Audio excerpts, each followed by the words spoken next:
طموحات القيمين على المدينة بمعية الشركاء ترجمت على أرض الواقع من خلال إحداث مشاريع ذات أبعاد اجتماعية.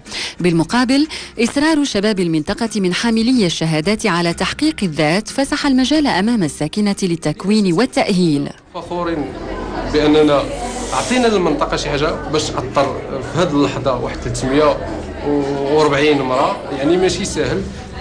إضافة لأن حتى التشغيل الذاتي، يعني ما بقاش عندك الهاجس تمشي الهجره ولا مجموعه الحويجات، يعني وليتي انت تتوظف القدرات التعليميه ديالك والفكريه في تاطير هذه الساكنه، وهي اللي محتاجه. يعني الغيره هي اللي خلاتنا نخوضوا هذه التجربه، والحمد لله كاينه اكراهات ولكن ما تنقولوش راه الباب مسدود. Les artisans, c'est dans le cadre du Millennium Challenge Corporation, fonds d'aide accordé par les États-Unis au Maroc afin de l'accompagner dans ses chantiers de développement. Plusieurs ONG sont associées à ce projet. Les explications dans ce reportage de Monsef Sari.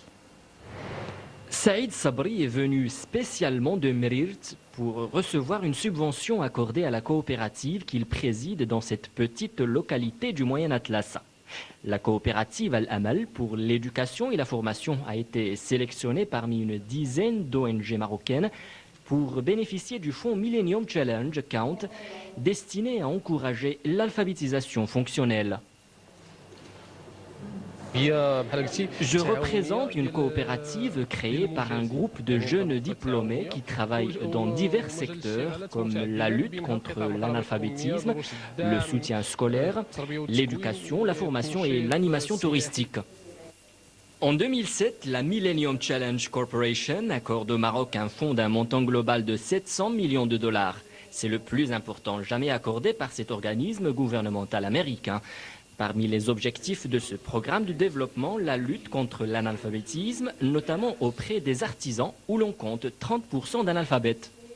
Ça permet de travailler sur la qualité des produits, ça permet de sensibiliser les artisans sur toutes les problématiques de l'hygiène, de la sécurité, sur les problématiques de l'environnement, sur les problématiques de la préservation des métiers.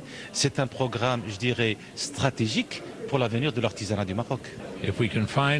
Il s'agit dans un premier temps d'apprendre à ces artisans à lire et à écrire, et par la suite leur inculquer les b.a.-ba du métier, ce qui va leur permettre d'améliorer leur rendement et donc les conditions de vie de leur famille, et indirectement ça va permettre d'améliorer le niveau de vie des citoyens marocains.